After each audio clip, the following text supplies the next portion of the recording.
Hallo aus Berlin. Hallo aus der US-Hauptstadt Washington. Hey. Servus und Hallo aus Wien. Ja, hallo. Goedemiddag in Nederland. Bonjour aus Senegal. Γεια σας, χαίρετε, καλημέρα. Ich bin Anne Dieckhoff, ich bin Korrespondentin für die nordischen Länder und lebe in Schweden. Ich bin der Valhall Klaassen und ich grüße euch alle sehr herzlich aus der Hauptstadt der Ukraine, aus Kiew. Aus Athen berichtet für die Taz Ferdi Pazoglou. Aus Tunis, für die Taz. Marhaba und Shalom aus Israel und Palästina auf dem Weg nach Berlin. Fernverbindung. Der Auslandspodcast Der Taz.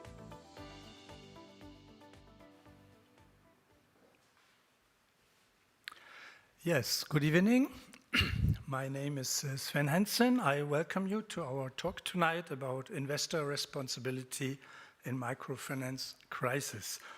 I'm the Asia editor at Taz and also welcome you here in the name of our, here and on the YouTube channel, in the name of our cooperation partners, which is the International Human Rights Organization, FION, and of Facing Finance.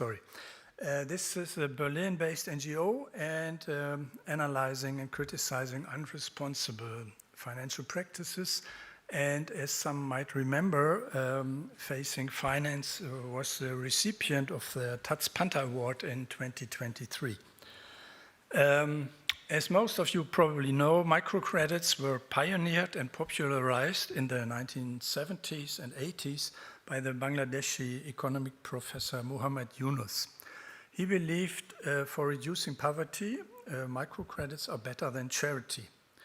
For this, governments and financial institutions have to realize that very poor people are creditworthy under certain conditions. Yunus focused especially on groups of women where the collective responsibility and social pressure work as a collateral for the small credit, which is supposed to be invested productively in a small or even informal business.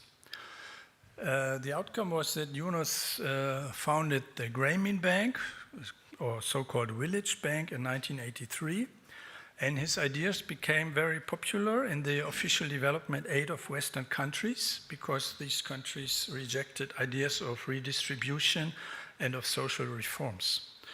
Yunus even received the Nobel Peace Prize in 2006, and many governments in developing countries introduced schemes of microcredit as an official tool to fight poverty. Though the concept of microcredits had some problematic features from the very beginning, their practice became much more commercialized and much more problematic. So microfinance turned into a business of investors and of commercial banks, and in the process, many of its basic ideas became perverted. With a sudden oversupply of microcredits in certain countries, people made borrowings they could not really afford, and the abundance of creditors changed the markets where they operated and made their calculations unrealistic. Interest rates got very high, and if borrowers finally failed servicing their debts, they were forced to take more credits, even from loan sharks, or sell their land titles at underrated prices. The epicenter of this crisis of microcredits is Cambodia. As you probably know, the country has been devastated by decades of war, and after the peace accord of 1991, microcredits were introduced as a tool for recovery. There are successful cases, indeed, but the overall picture is negative. Who is responsible for these failures? What should be done to correct this? And what lessons can be learned? We will soon start with a documentary called Debt Inc., the Cambodian Microfinance Machine, directed by Robin Narciso and Thomas Cristofoletti. Afterwards, socioeconomist Isabelle Guérin will give a keynote speech, about 15 minutes, getting into the structural problems with development finance, followed by a short statement from Cambodia, and then we have a panel discussion. and afterwards you are invited to participate in the discussion as well. Those of you who are watching online already or in the later, they can send their comments, their questions already via chat, and I will later feed it into the discussion.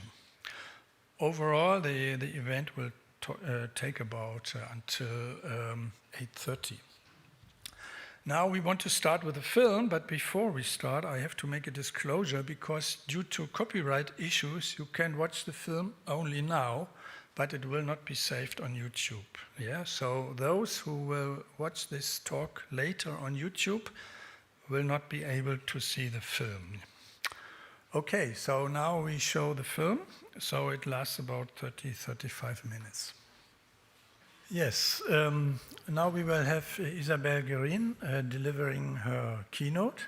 She will ask, is over-indebtedness in microfinance a Cambodian problem or a recurring pattern? Isabelle is an economist and for about 2 decades now the research director at the French National Research Institute for Sustainable Development, RID, in Paris. She has an extensive research experience, especially in India, on debt, financialisation, financial inequalities, and on gender in the global south. Welcome, Isabelle. The floor is yours.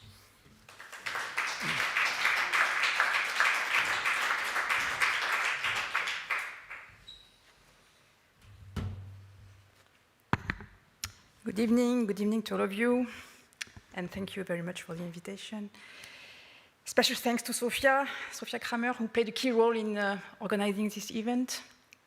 I'm very pleased, and I don't find the right term, but this documentary is very touching, no?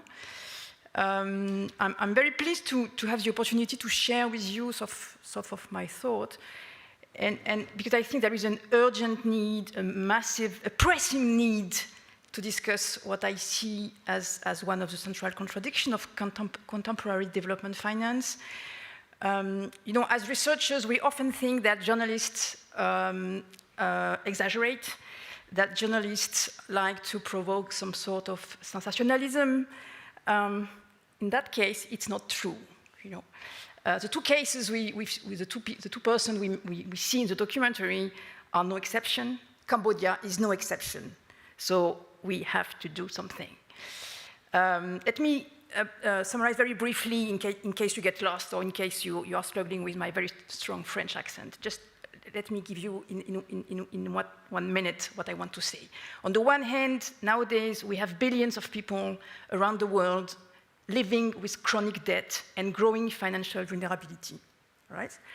On the other hand, we have a significant part of the financial sector, including many actors who are genuinely committed to social goals, continues to operate on the assumption that the main problem is insufficient access to financial services, and especially insufficient access to credit.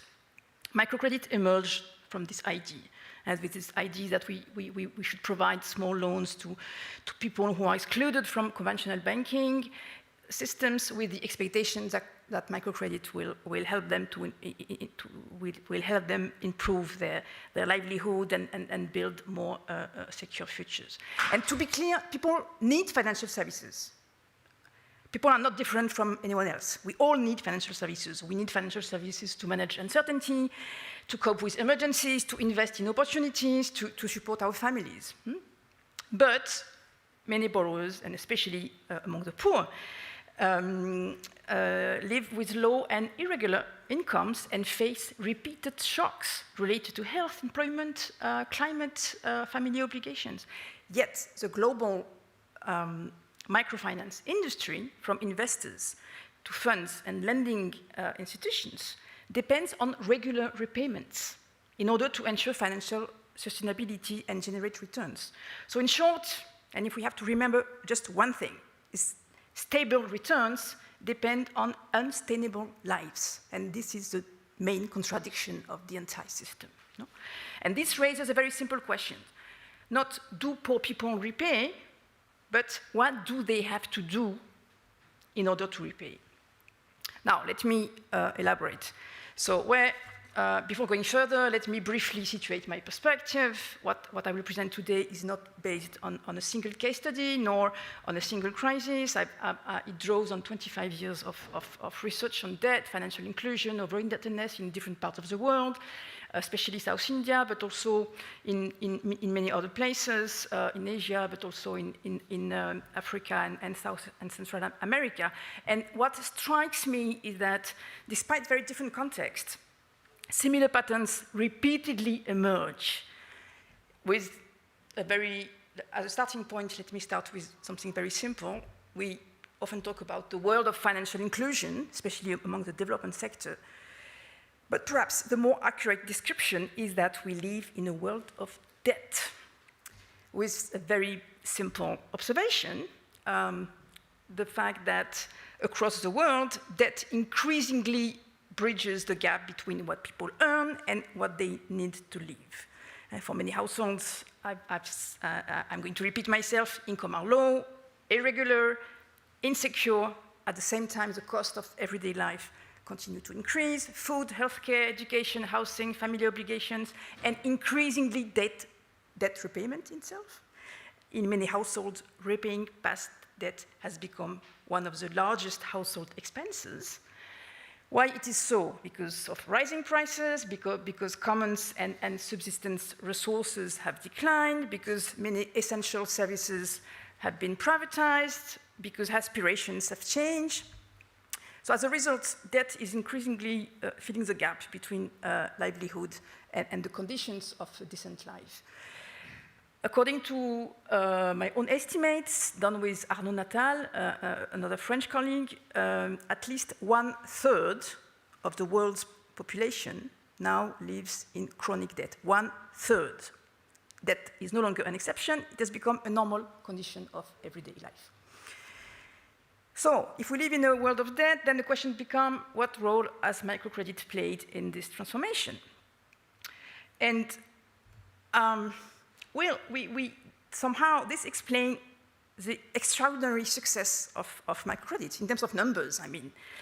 And here we have to be aware that, yes, microcredit can certainly support economic activities. People will use microcredit to buy livestock, tools, inventory, seeds, equipment.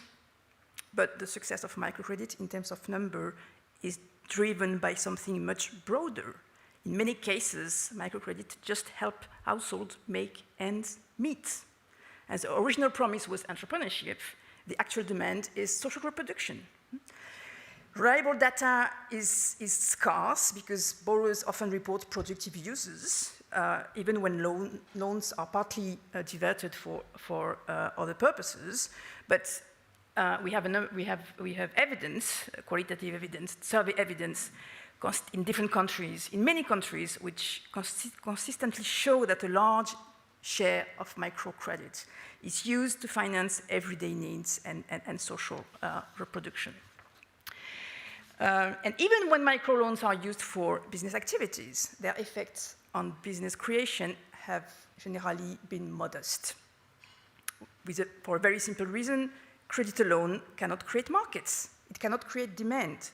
It cannot create infrastructure. It cannot create skills. In many places, the main constraint is not access to credit. In many contexts, the main constraint is the absence of sufficient and stable demand. And you can have talented entrepreneurs, you may offer them credit on very good terms, but if those entrepreneurs don't have customers, their business will not survive.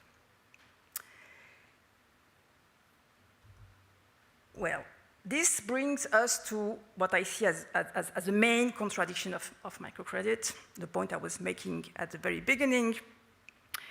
Microcredit, it was quite clear in the documentary, is not simply a relationship between a lender and a borrower. It's based on a global value chain that connects 4 key actors: investors, fund managers, microcredit institutions, and at the very end of the chain, borrowers. And each actor plays a different role. Investors provide capital, fund managers allocate capital, microcredit institutions lend it, and then borrowers repay it. And this system has allowed microcredit to expand on a massive and unprecedented scale. But it also creates a particular set of incentives. Investors expect return. Even when those returns are relatively modest, they are still expecting some kind of returns. Then fund managers seek portfolio growth. Microcredit institutions must remain financially sustainable. And all this ultimately depends on borrowers making regular repayments. So we have three pressures running through the entire chain: portfolio growth, interest payment, repayment discipline. Growth requires lending, lending requires repayment, and repayment requires predictable cash flows. But, as I've been telling you again and again, borrowers often live with unpredictable income. So as a result, you have financial returns which tend to move upward through the chain, while financial risk is progressively transferred downward.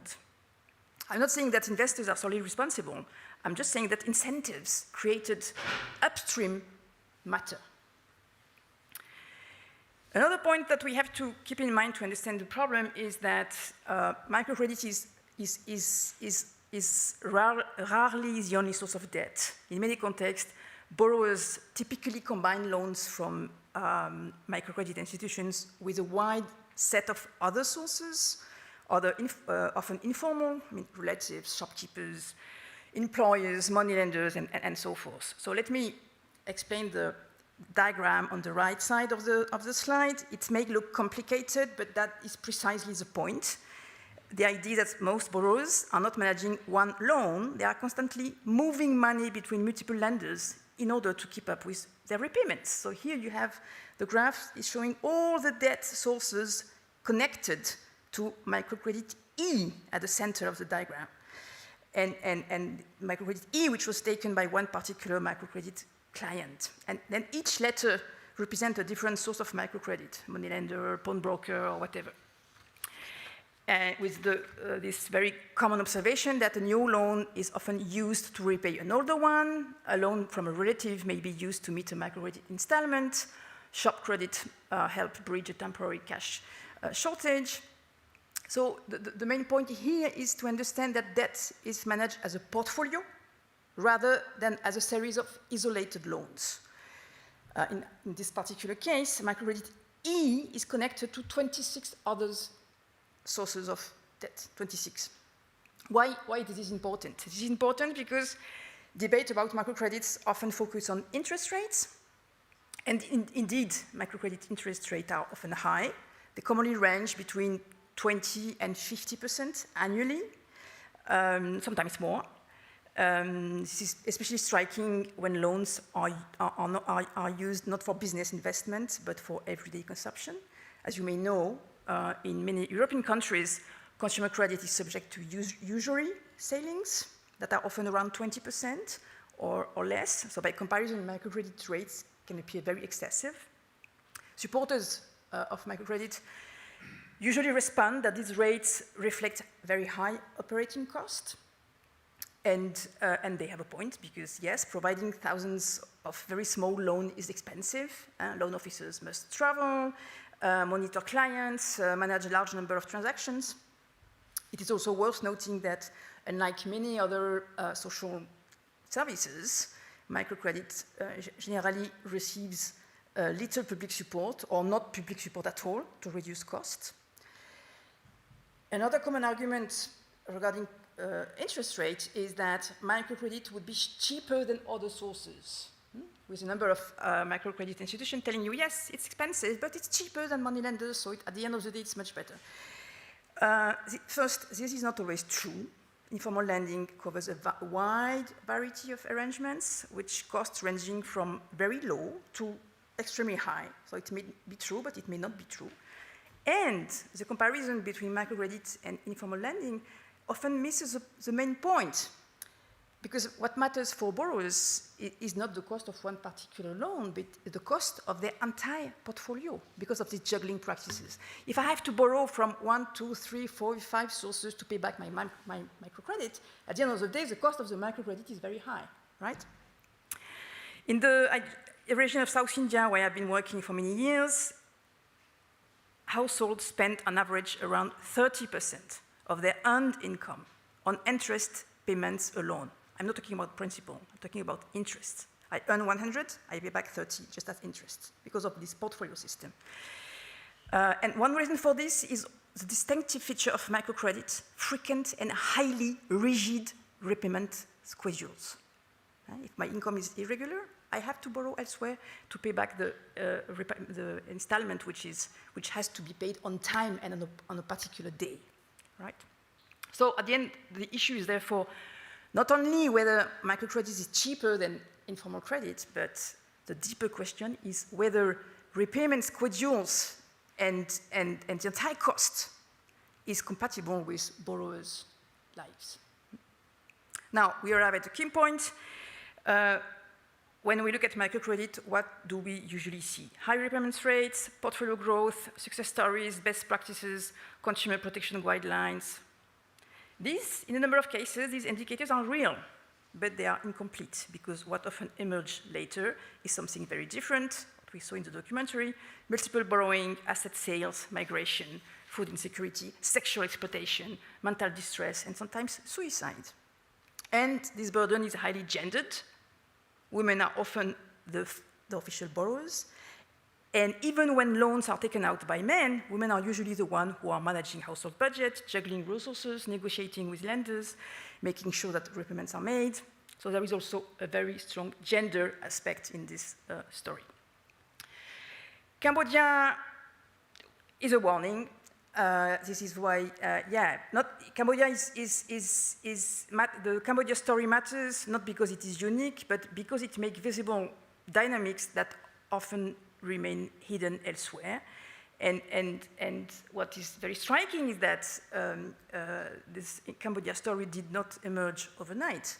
Warning signs existed for years. Researchers documented them, journalists documented them, NGOs documented them, borrowers experienced them. Yes, growth continues. So this raises a very difficult but important question. What obligations arise when warning signs are visible, documented, and yet growth continues? My last point is, okay, the causes of over-indebtedness are multiple. Weak social protection, low and insecure income, inadequate regulation, market saturation, aggressive lending practices. So responsibility is shared among many actors: government, regulators, financial institutions. But still, and this will be my last point, investors occupy a particular position in the chain because they influence the incentives under which the entire system operates. And therefore, they have specific responsibility, not to solve poverty, not to replace governments, but to ensure that their investment does not worsen financial vulnerability. And this is even more important when investors explicitly present themselves as social investors. And then, maybe we'll come back to this in the roundtable, but I'm wondering whether the burden of proof should not rest only on critiques demonstrating harm, journalists, researchers, NGOs. We are in a situation where financial vulnerability is so high that I think that investors should demonstrate that their own existence is not being achieved at the expense of borrower well-being. And here, with a number of this should be, it seems to me, a broad ethical principle. And then we can enter in more details and list a number of principles. I invite you to read the great report that has just been released, written by Sophia Kramer, which I'm drawing on here. I'm not going to list all the principle. I think we'll get back to this in the discussion, but very simply, this idea that we should not only measure repayment performance, but really borrower well-being, the issue of transparency all along the chain, the fact that we should really stop rewarding growth at all costs. Growth is not impact. And finally, share risk more fairly. And I think we will also come back to this in the discussion. Because we're in a situation where borrowers, in fact, absorb most of the risk. Let me conclude with just one final thought. Historically, debt has always been a powerful tool to exploit, to extract, to impoverish. It was at the core of feudalism. It was also at the core of colonial colonial empires. And to some extent, I feel that the microcredit tragedy brings us back to the very dark side of our history. So I think that something has to be done. Thank you.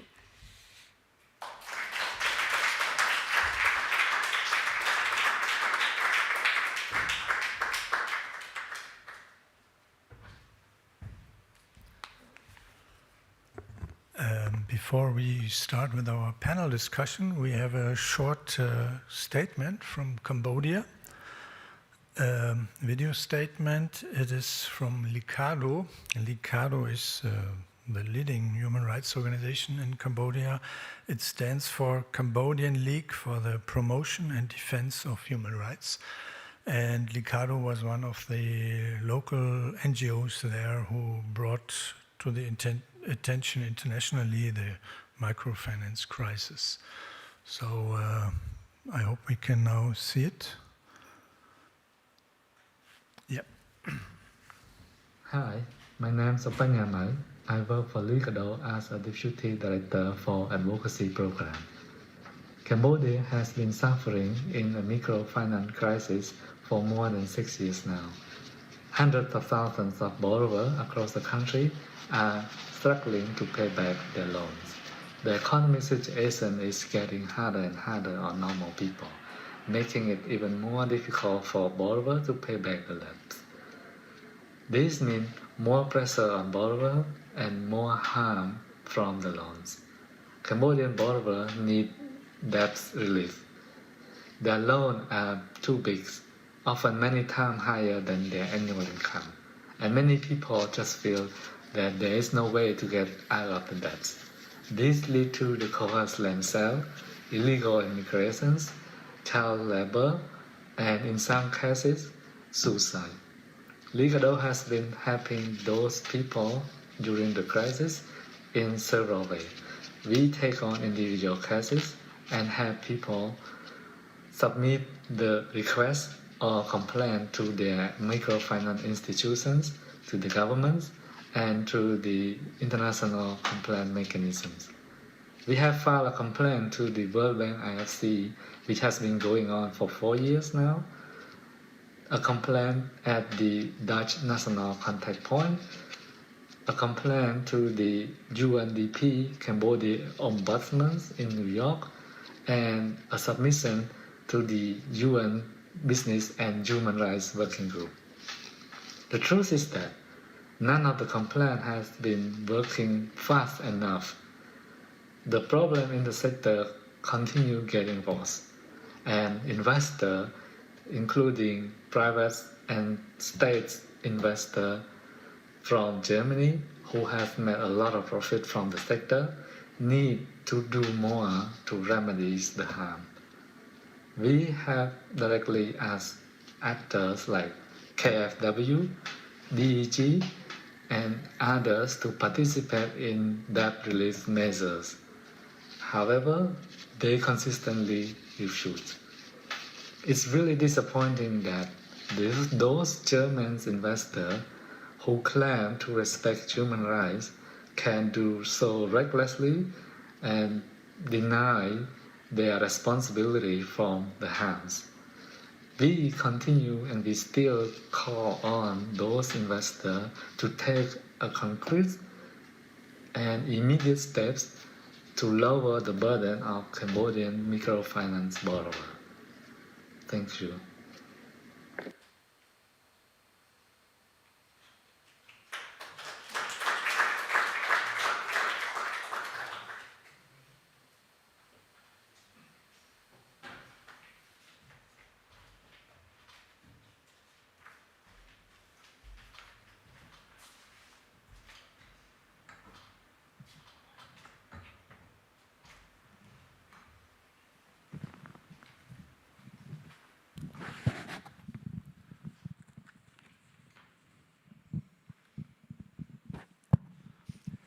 Yeah, we want to focus now with our panel discussion on the responsibilities of public and private investors. And as you can see already, we have another guest from Nijmegen in the Netherlands. We have Ryan Brightwell. online here on screen. Ryan is British and the Deputy Director, Researcher and Campaigner of the organization BankTrack. He is focusing on human rights responsibilities and accountability mechanisms related to harmful bank financing. Welcome, Ryan. Thank you. Hope you can hear me well. Yes, we can. Thank you.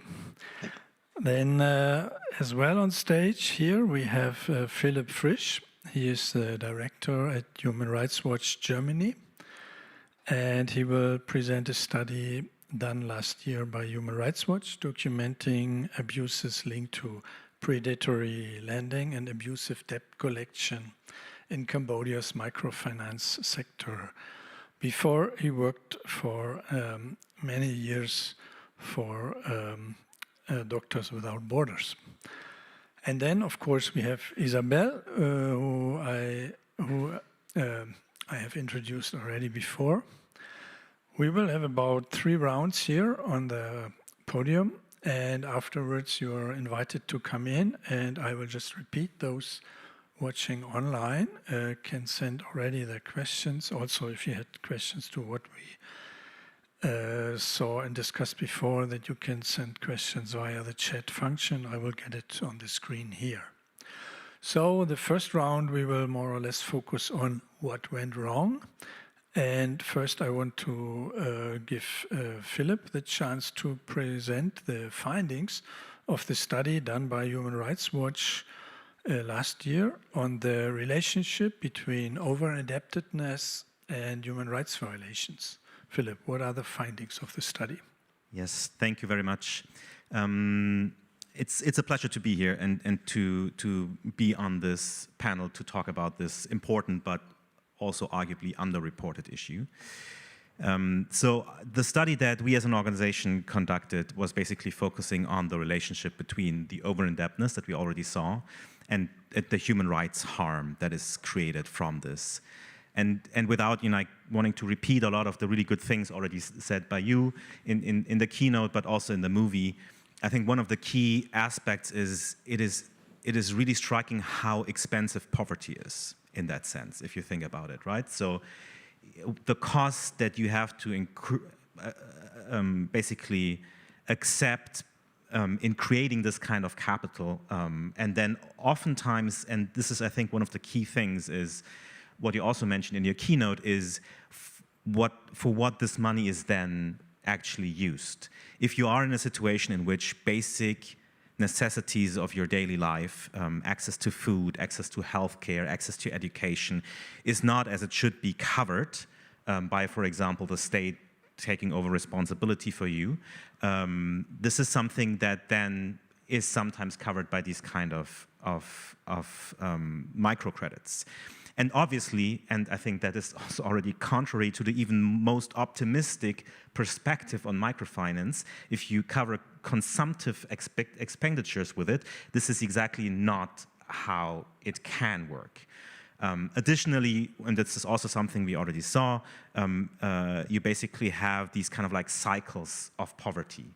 You start sometimes really small, then you have an external shock. We covered, for example, a lot of examples of people doing farming, and then you have climate crisis-induced severe weather events, you have bad harvests, you have all these kind of risk factors that come with it, and then due to that rigid and very on-time payment schedules, you're basically forced into a corner where you can't really do anything but cover debt with more debt.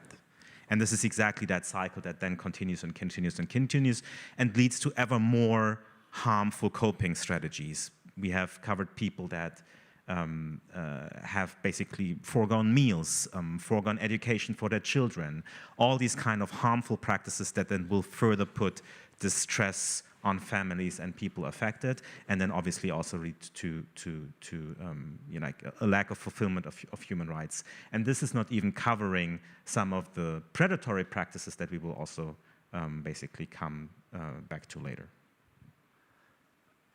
You explained the risk environment, but what concrete outcome in regard to human rights violations did the study come up with?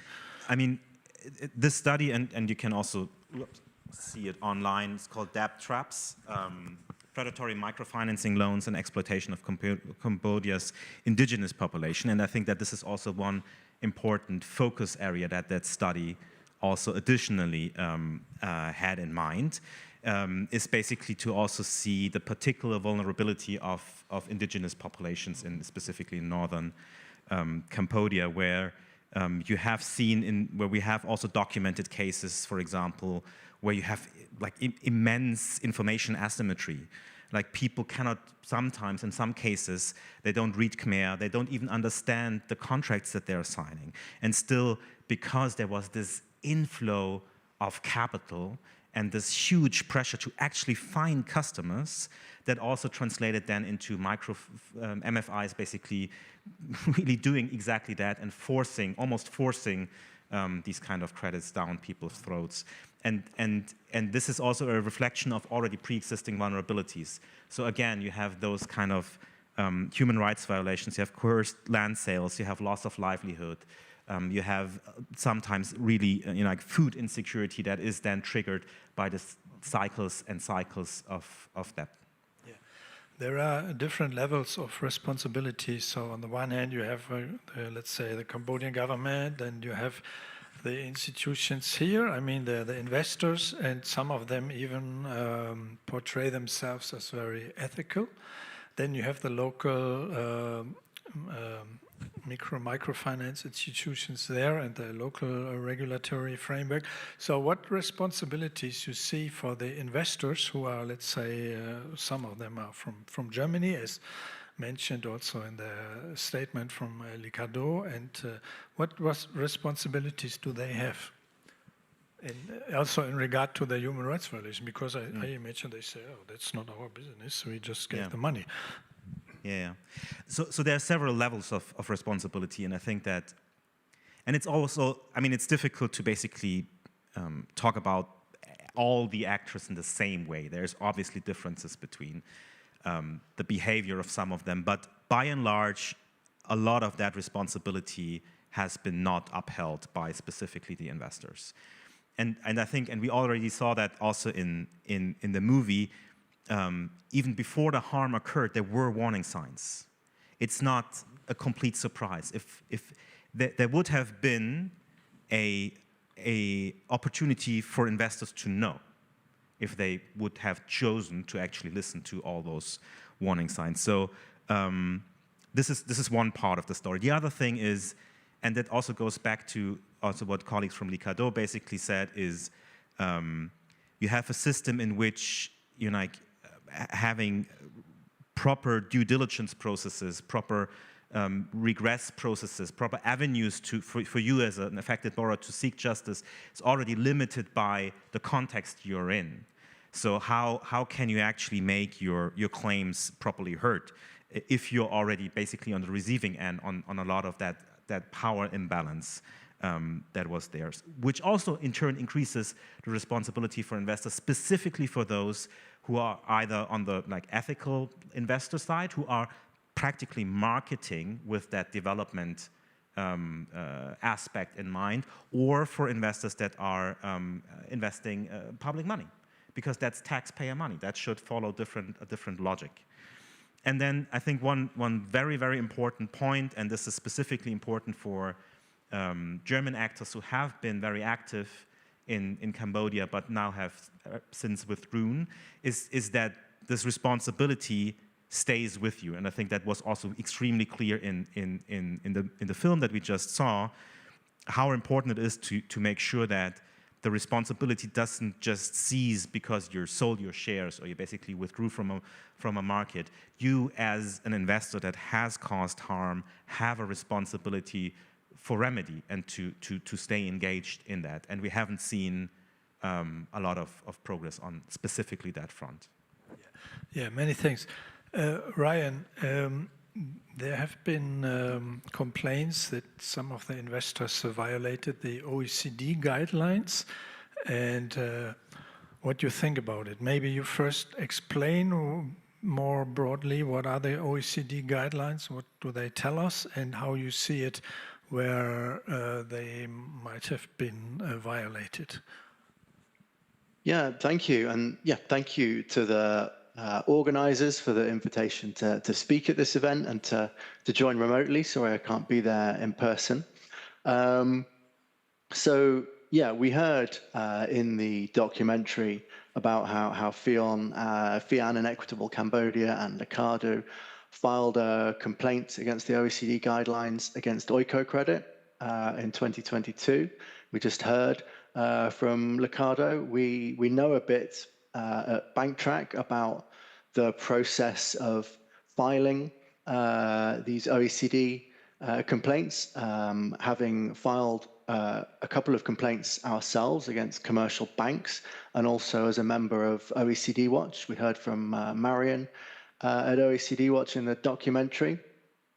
So to explain a bit about the OECD guidelines briefly, and the OECD is essentially a club of developed countries, and the OECD guidelines are a set of rules for responsible business conduct in multinational enterprises.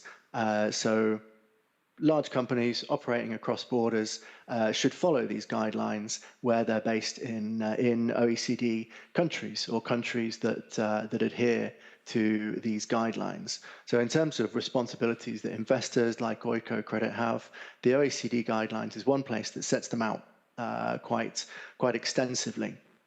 And these guidelines, as they're term guidelines, they're not law, but they are backed by governments, which gives them a level of power, and they do have a complaints mechanism.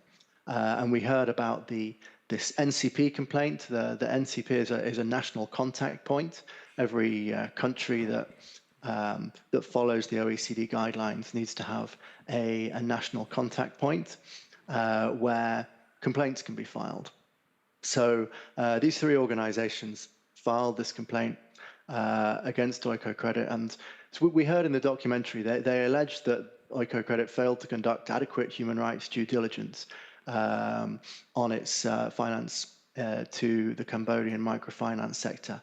And this talk of sort of conducting adequate due diligence sounds quite dry and complicated, but you can think of these due diligence requirements as the need to do checks. So to check, are there going to be human rights violations arising from providing this finance? And this is a responsibility that's set out in the OECD guidelines, which incidentally build on UN frameworks, the UN guiding principles on business and human rights. And these set out the responsibilities of business, which include, on human rights, start with having a human rights policy. And I was quite surprised looking into Oiko Credit that they don't actually have a human rights policy, which is a fairly poor start. As a cooperative organization that supposedly exists to alleviate poverty.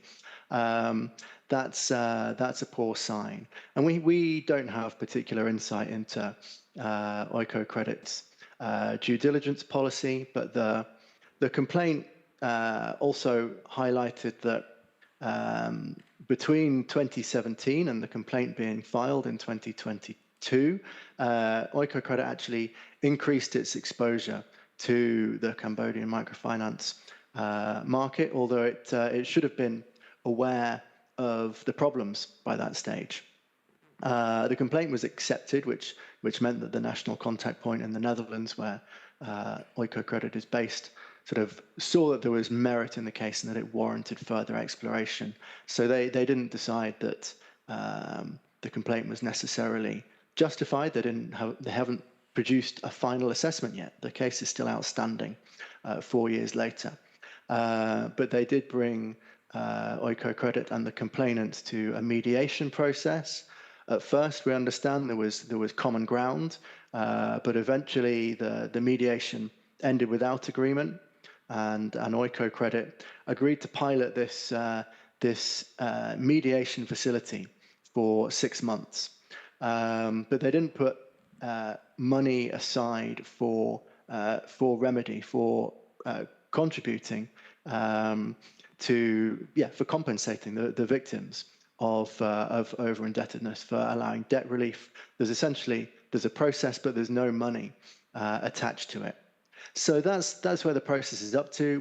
We don't yet know the outcome of this process. There's a 6-month pilot of this remedy mechanism, as I say, and the complainants are still waiting for the Dutch National Contact Point's final assessment 4 years later, which tells you something about how long these processes take.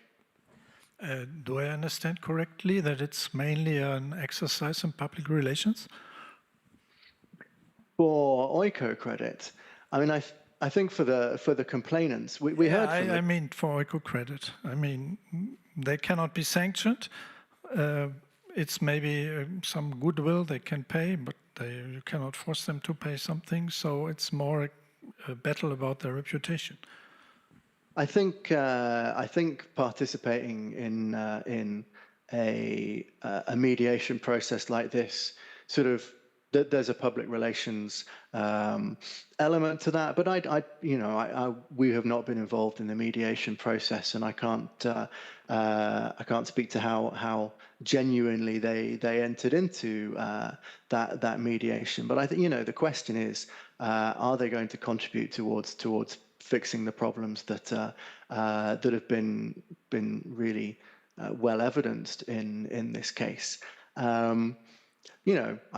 It's possible that we will see the results of this process that Oiko Credit has set up, and that they will go some way to alleviating the problem. But I think Licardo, who we heard from earlier, they said in a statement that they put out, for our clients, a pledge for an assessment mechanism doesn't feed their children. It doesn't protect their land from rapacious credit officers. It doesn't prevent debt-driven suicide in their family.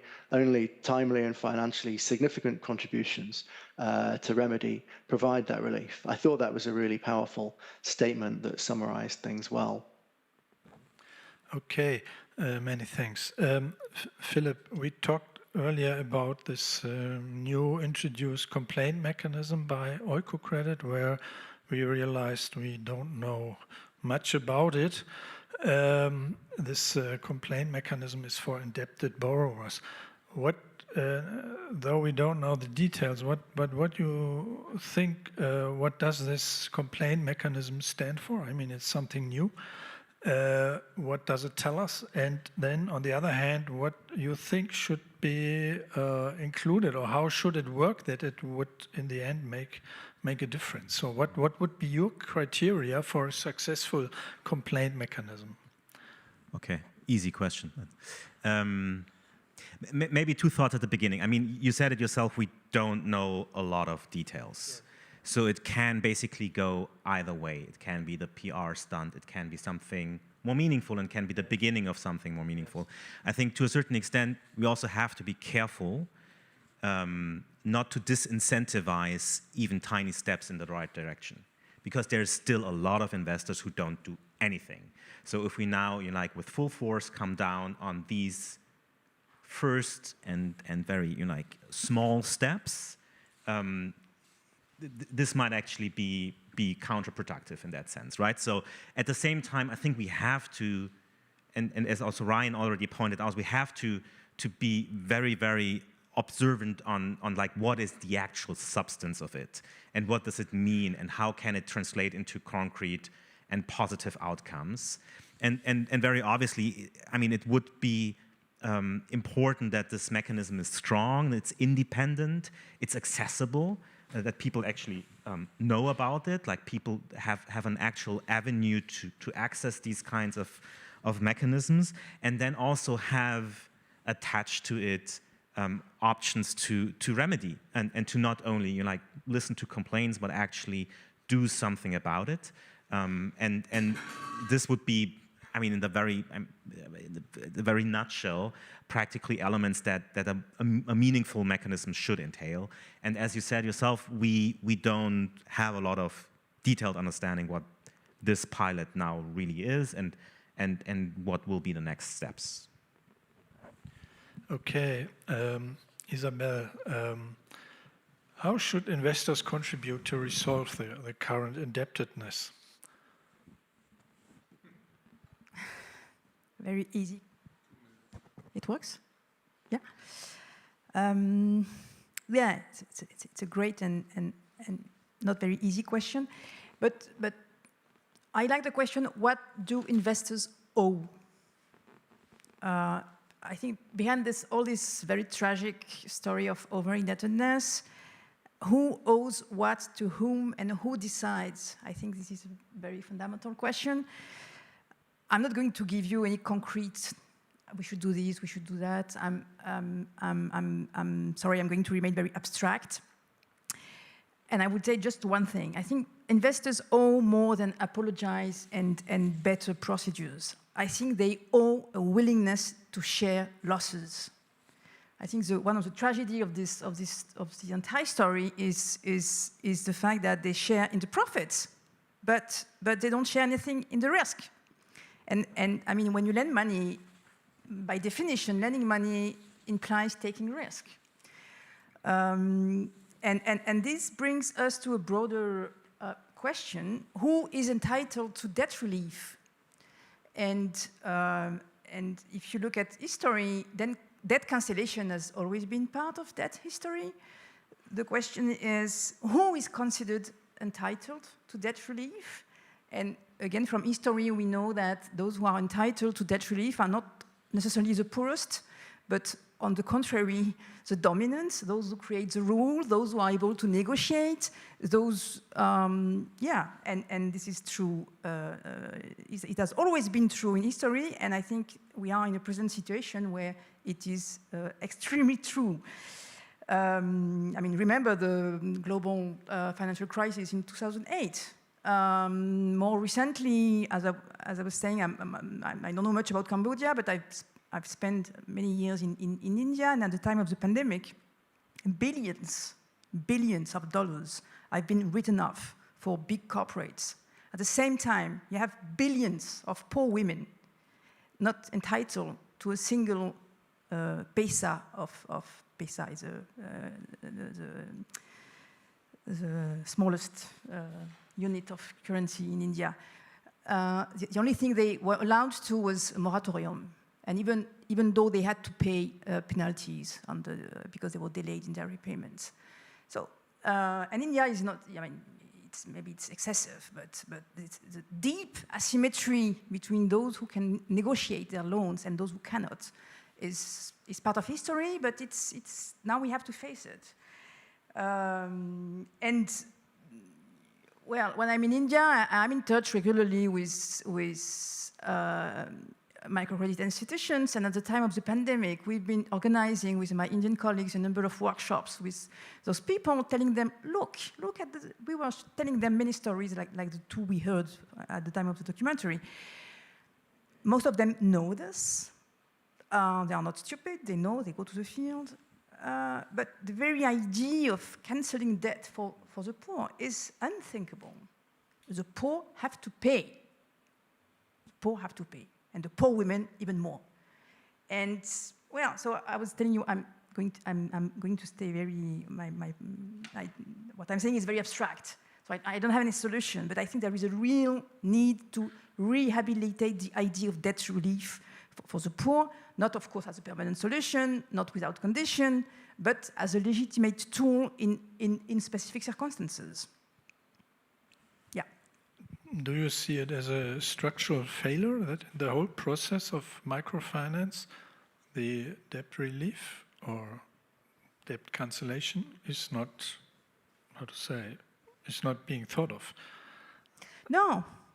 It's believe me, when you raise this issue with microfinance institutions, whether they are loan officers, where there are top managers, even with investors, because part of my job is also to discuss with those people, it's completely taboo, you know? And it's true that there is this idea that the history of development finance is full of failures because of massive repayment default. I think this is part of the legend.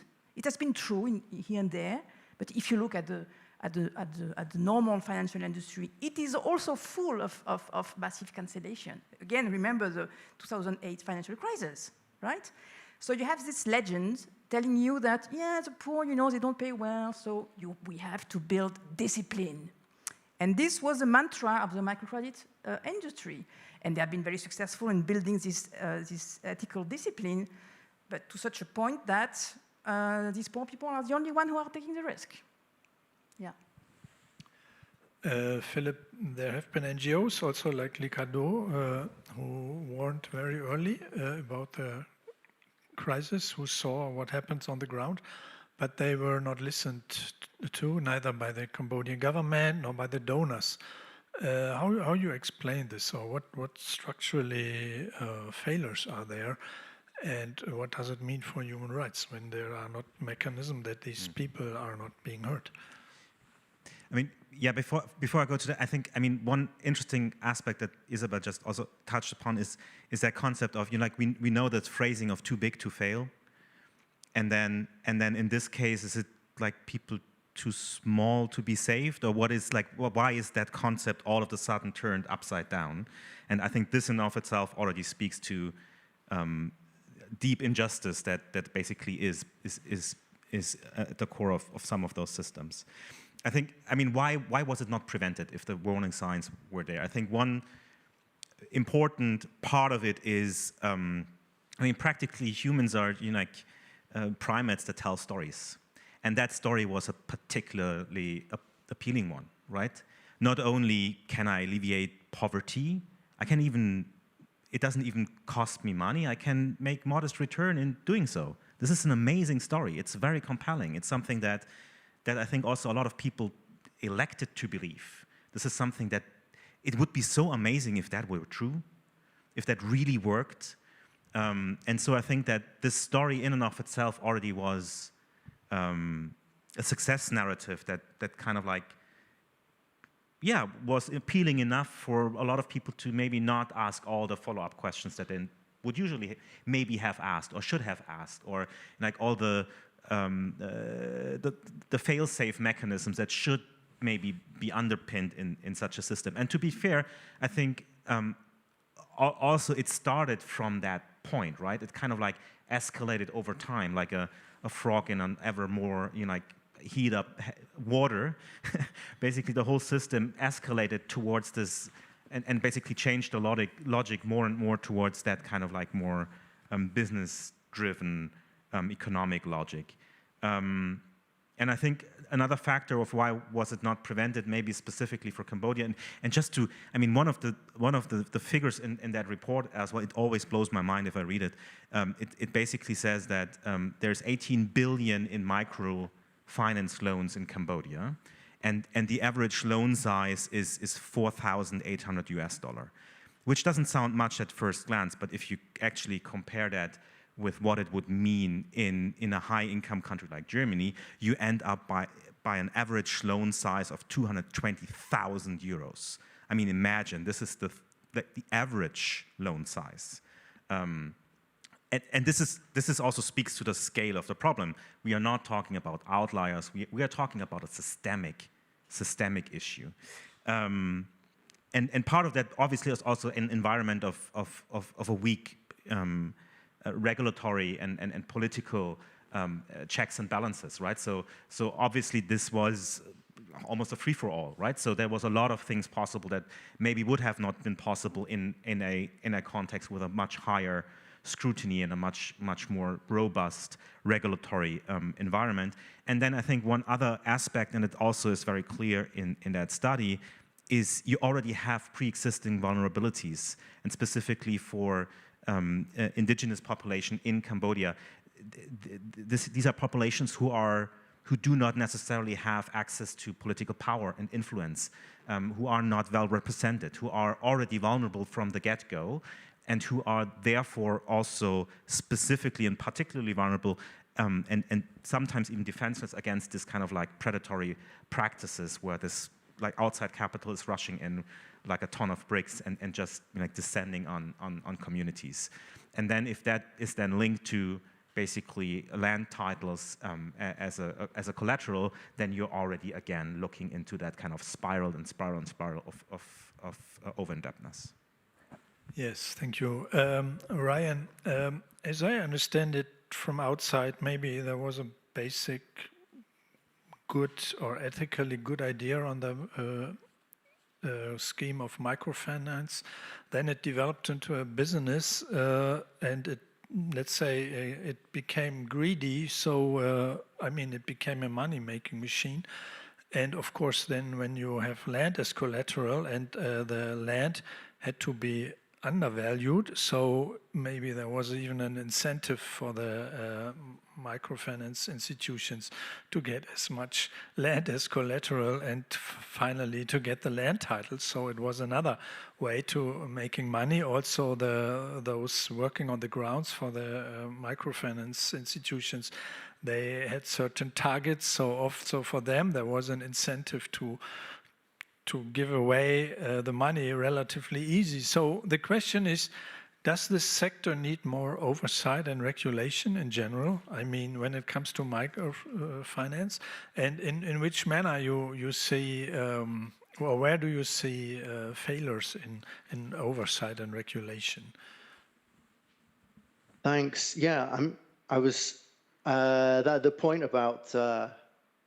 Philip put it very well about humans being primates that tell stories, and the microfinance industry, the sort of the seductive narrative of the microfinance industry is something that I can really confirm as someone who I used to work myself in the finance sector in a cooperative financial institution, much like Oikocredit,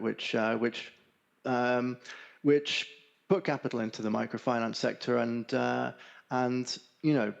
talked about it as, this is one of the ways that we're trying to combat poverty. It's very seductive for a financial institution that which is being criticized left, right, and center, to be able to say, this is something that we are doing, which is positive, to write it up in their sustainability reports, and I think it's presented as being this impact investment, but in fact, I think investors need to treat this whole sector as high risk, as a potentially positive investment if the guardrails are in place, if it's lending to well-run, cooperative, community-owned credit institutions, as we heard the recommendations in the film, there's a potential for this to be legitimate. But I think the whole industry needs to be seen in terms of as a high-risk sector and managed accordingly.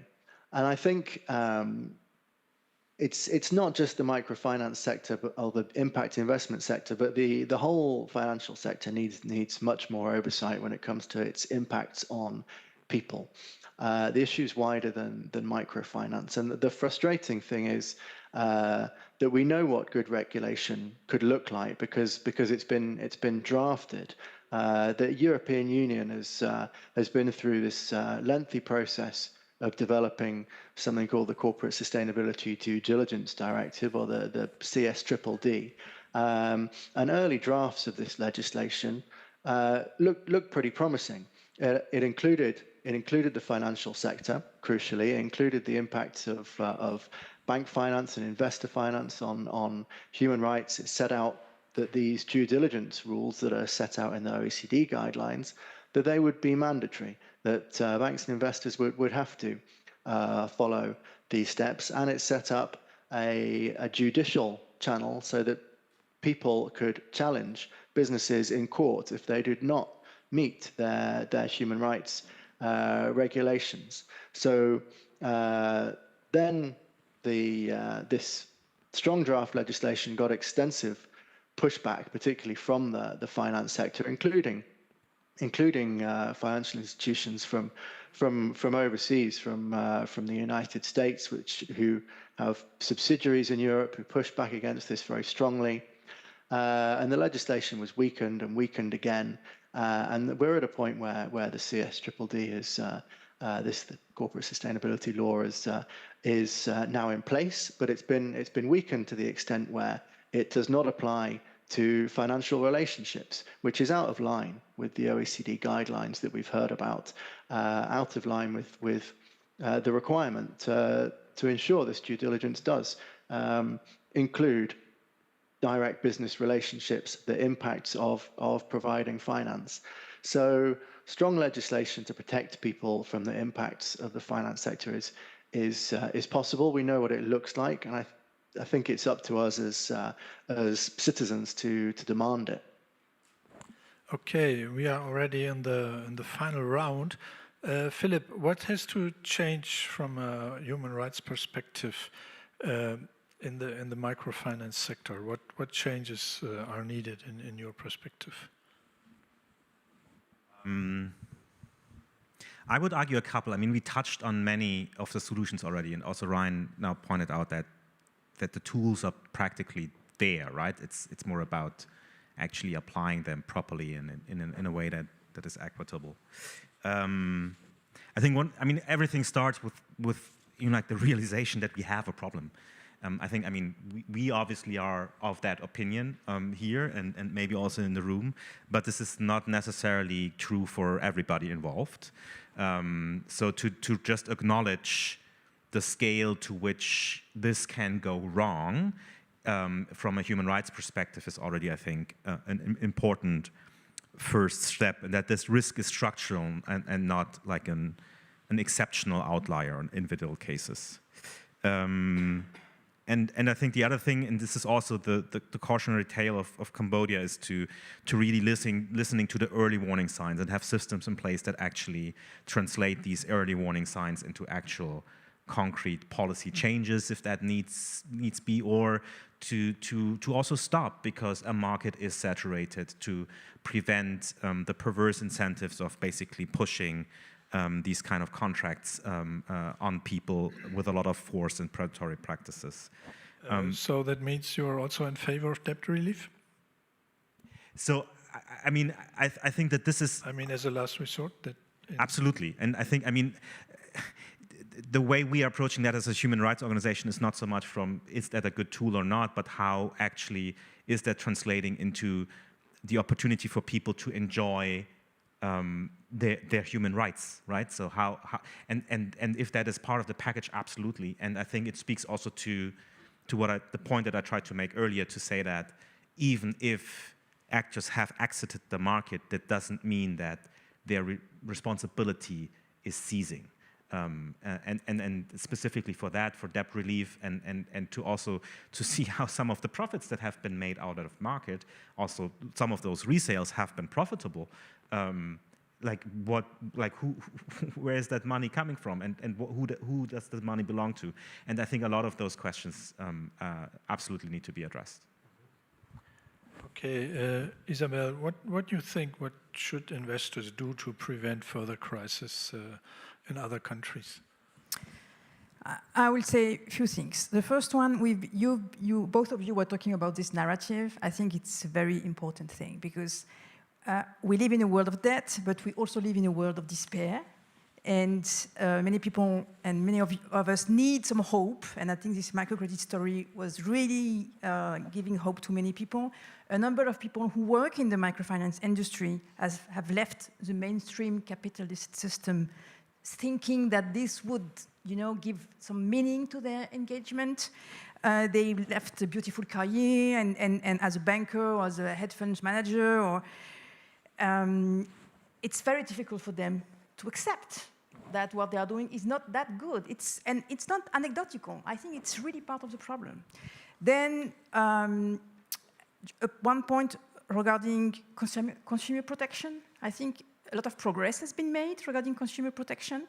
I would just emphasize the fact that we should not expect too much from consumer protection, because in a number of cases, consumer protection focus primarily on the quality of one particular transaction.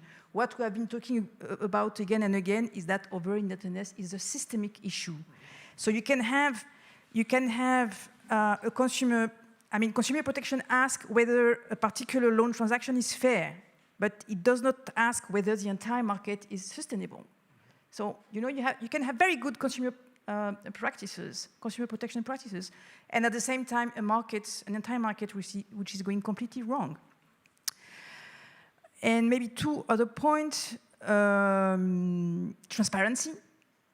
Okay, this is very important at the consumer level. You were talking about those people who don't know, they don't speak the language, and yes, of course, we need to tell them the right price in a number of cases, even if they speak the language, the interest rate is not given properly because you have charges, you have this and that, and at the end, the price is much, much higher than what was said. But we don't talk about transparency at the entire chain level. Who is gaining what? We need transparency along the entire chain to ensure accountability. Sharing risk. I've been talking about that already.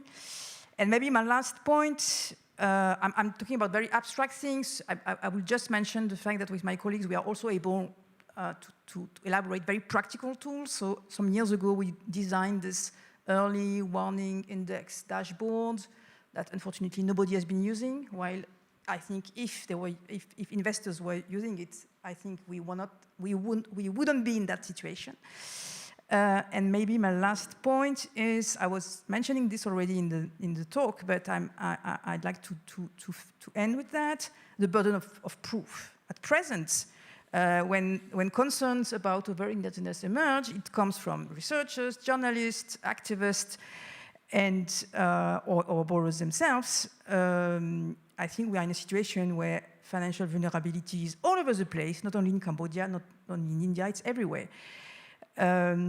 So I think all the stakeholders have a responsibility to demonstrate that they are not worsening the situation. I'm not asking them to solve poverty, blah, blah, blah. No, I'm just asking them, make sure that you are not worsening the situation of the borrowers you are targeting. Yeah.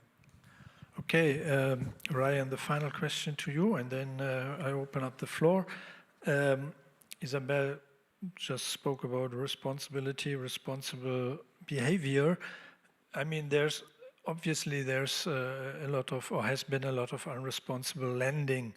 And in your opinion, should the final consequence be also that there will be a kind of debt relief? At least the possibility of debt relief or debt forgiveness will be needed to solve the crisis, and also to make the donors aware that in the end they can lose a lot if they don't behave responsible.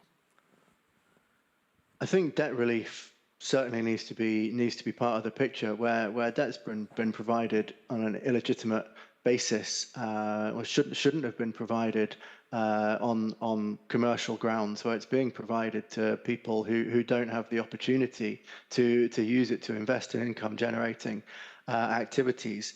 And I think debt relief is one of the easier things that the microfinance institutions and their international backers can provide in those kinds of cases. I think there's a need to move beyond debt relief in cases where people have had to give up their land. As we heard, the figure in the documentary was astounding. I think 167,000 families in Cambodia have had to give up land. So debt relief may not be enough to fully remediate the impacts that people have suffered in these cases. And it's also, debt relief is sort of is a step towards poverty reduction. But we talked a lot about the microfinance industry as a sort of a market solution to a systemic problem, and a market solution which has failed for reasons that market solutions often fail. That the incentives have been misaligned, and to sort of broaden the discussion to the other day on Friday we said the world gained its first trillionaire. I was looking An estimate that I found on the internet, I can't vouch for the accuracy of it, would be that it would need an investment of around $200 billion a year to stop extreme poverty around the world. So Elon Musk could pay for 5 years of poverty reduction with his level of wealth and probably keep a few million over. So we have a huge systemic problem of not just global poverty, but global extreme poverty alongside extreme wealth, which needs tackling at a systemic level. I think looking at the efforts that Cambodian institutions have gone to get justice and spending years pursuing complaints shows the need for these complaint systems to be much better resourced, for much better judicial channels to achieve them, alongside those kinds of systemic changes that we need. Okay, now it's your part, or also those who watch online. You can ask questions, make comments, or ask clarifying questions. We have a microphone in the back. Please raise your hand and the microphone comes to you. We need the microphone for online as well. So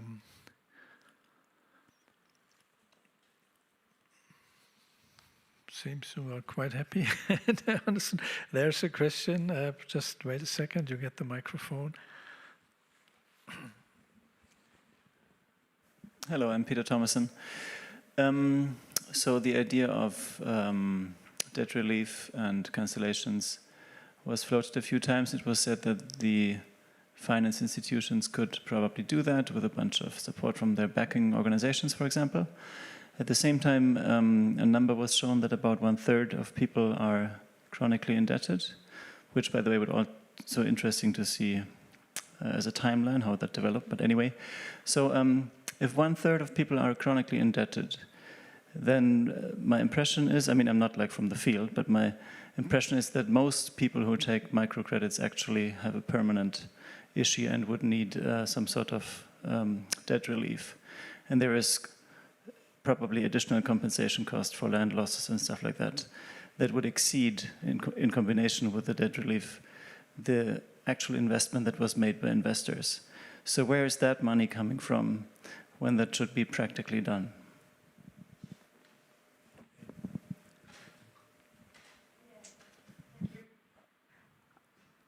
Two things, no?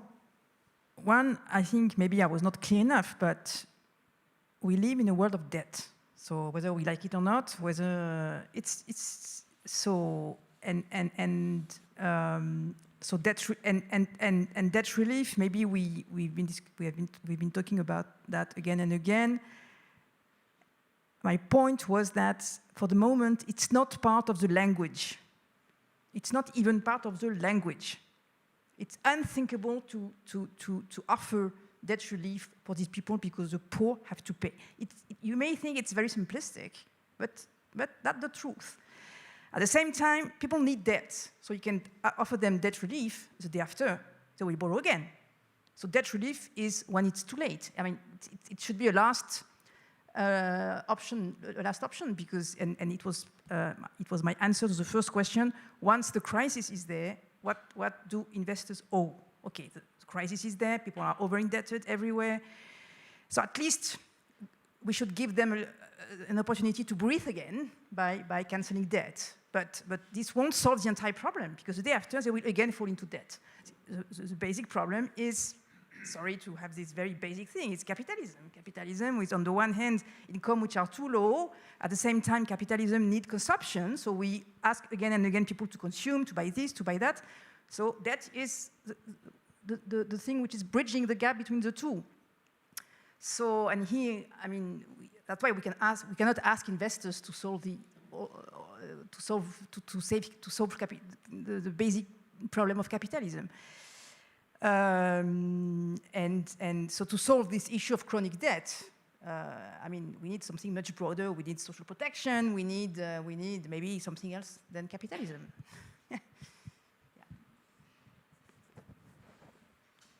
Just to add to that, I mean, I think these are. I think we've responded that the principle of debt relief is to be supported in principle. I think if you're to then look to then how do you relieve all over indebtedness at once, and where does the money come from? I think these are the kind of questions that they need study, and they're out of the scope of this kind of panel. But debt relief at a state level, as states have allowed debt relief and passed debt relief in a number of occasions, and there have always been those that have said that'll have negative impacts, but it's been done, and the impacts have been largely positive for the states where the debt relief has happened, and the kind of the systemic changes that we can imagine in terms of where is the money. We saw recently the Global Justice Report from a group of economists, including Thomas Piketty, which set out in a great deal of detail how through a combination of measures, including wealth taxes, global equality could be improved in a systemic way in the coming years, and those kinds of solutions sort of indicate where the money can be found for measures like this. Just also building on all the right things that you already said, the question is also a little bit, maybe the question is not so much can we afford to do this kind of debt relief as a part of a package that will address this crisis. We're also restructuring all kinds of different other, like debt restructuring, all kinds of different other tools can be employed to actually break that vicious cycle of ever more overlapping debt and basically pushing people into poverty even further. The question is maybe also, can we afford to not do that? Because, I mean, the debt relief costs money, but not doing that actually costs lives and livelihoods and dignity of people, which is, all other things equal, the much more important good that we maybe should focus on. So I think that if there is an actual willingness, and if that conversation starts, there will be a way to actually do that, even though we might not be able to spill out all the price tag on all of those kind of things. But to have that conversation, even engage or start to engage in it, is I think the important thing here. Are there more questions or comments?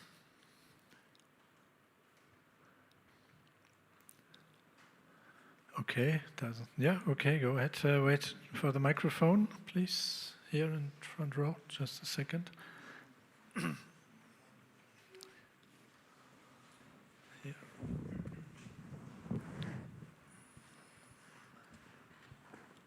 Am I audible? Yes. Thanks for the forum. Thanks for the discussion. I've worked 30 years as a microfinance practitioner. Many places in the world, and to your statement, yes, we have a problem. I confess. I want to make two comments. I've spent many years in Africa. One of my favorite proverbs is, if you think education is expensive, try ignorance. And what we see here is a lack of education. So one of the key things investors can do, invest in financial literacy globally and in these kind of situations. And the second comment that I want to make is about financial sector regulation. So think big. Yeah, it's about financial sector design. How do regulators effectively discipline the financial institutions? So that's the big point where investors, in order to entertain the ecosystems they're working in, need doing over course of time. And that's a decade's work. That doesn't go from today to tomorrow. I can't say much about debt relief because I'm not so familiar with the Cambodian situation, but for the individuals concerned, that would, of course, be very welcome. Yeah. Thank you. may I ask what you mean by education? Because for me it sounds a bit as if you put the blame on the borrowers, and of course they have a responsibility too, but it sounded it first sounded as it's their own fault. No. It's on the society. Okay. Yeah? So access to education, including financial literacy, including literacy at all, in order to understand how the society that you live in actually works, is absolutely key in my experience over the years. Okay. You want to say something? No, I mean, this is an important point, even though you will not manage to educate yourself out of that crisis, right? So the lack of financial literacy in some I mean, and also just to say, like, I'm signing contracts with my bank, and I confess here, I'm not always completely reading all the fine print, and I'm also not understanding all of that fine print. So, I mean, the one question is the individual financial literacy, and the other question is, how can I trust a system that is regulated on many different levels in order not to screw me over? And I think it is obviously part of that kind of like information asymmetry between the one giving the loan and pushing the loan and then the person maybe signing. But it's by far not the only instance, and you will also not, you know, like, strengthen people with that kind of additional financial literacy to a degree that the problem is not longer there, even though it's part of the solution, for sure. Maybe that's. Don't tell my bank about the fine print stuff. Okay, there's a question here I didn't realize in the first place. I just read it. Disability research in Cambodia, when MF, also Microfinance, repeatedly lends to vulnerable disabled households and pushes risks onto careers and children across generations. Is that financial inclusion or a policy failure? So when microfinance repeatedly lends to vulnerable disabled households and pushes risks onto careers and children across generations, is that financial inclusion or a policy failure? Who can answer that? Yeah, and also I want to get back to your comment. I would say we should, who should get financial literacy? I think education is always useful. Regulation is always useful, but maybe I was not clear enough. But let me emphasize the fact that even if people are very well educated, even if everything is well done and well regulated, we have a problem with, on the one hand, these incomes which are too low and expenses which keep on growing. So the priority, but then this brings us out of the financial industry is we need social protection, we need decent jobs, we need to do something to avoid or to limit the fact that people need to borrow, to constantly borrow. That's the main issue. And at present, not only borrowing money, why not? It all depends upon the conditions of repayment, the sanctions in case of default, and the price. If I borrow 100 euros to my sisters and I pay back the week after, that's fine. So how would the industry be able to provide cheaper loans and flexible loans? And this is in contradiction with the way the financial industry works. So should we ask the government? Should we ask public money? Should we tax every financial transaction? We should find money somewhere to provide soft loans, which is the case. If you look at agriculture in many European countries, agriculture has been built thanks to soft loans provided by governmental policies. So yeah, back to this question, we are dealing here with broader and very important social policy measures. Yeah. Okay, then we leave it here, I would say. We now need the screen, therefore I would thank Ryan for participation. Many thanks for your answers and for discussing with us. course, we will switch the screen now because today there has been published an online briefing. What?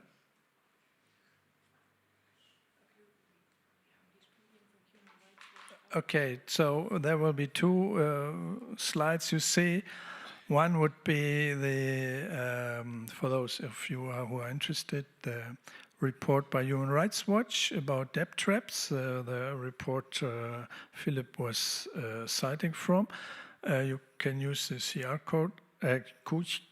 code. And the other is what I was just starting to say. There was a briefing paper by Sophia. Sophia was the main organizer of this event here, about how can investors promote responsibility investment practices in microfinance funds. So you can use the QR code. Also, the recording of this event will be on YouTube, so you can also get it from there. Yes, so you can both documents you can download for free via the QR code. Yeah, we are now at the end of the talk. I want to thank mostly Sophia, who conceptualized this, organized this mainly, and of course the institutions behind it, FIAN and Facing Finance, and of course the colleagues here on the panel. I already said thank you to Ryan, but also to Philipp and to Isabelle. I want to thank the team of Taz Canteen and the Taz Marketing Department for hosting and promoting this event. And in addition, as you might know, this Sens Asia Talk is an irregular event, so I have a mailing list. If you want to be put on the mailing list, the list lies there on the table. You can also send me an email, and if you are on Facebook, you can see all this under Sens Asientalk. There I not only post the invitations for talks, but all the Asia reporting of Taz, not only by myself, but also by my colleagues. All reports on more or less anything in Asia will be I put there on this Facebook page. And then if you are interested in these talks in general or want to know what other talks have been dealing about, I have a playlist, so you find the link there about the playlist, Sens Asientalk. All those talks which are recorded, you can get there even years after recording.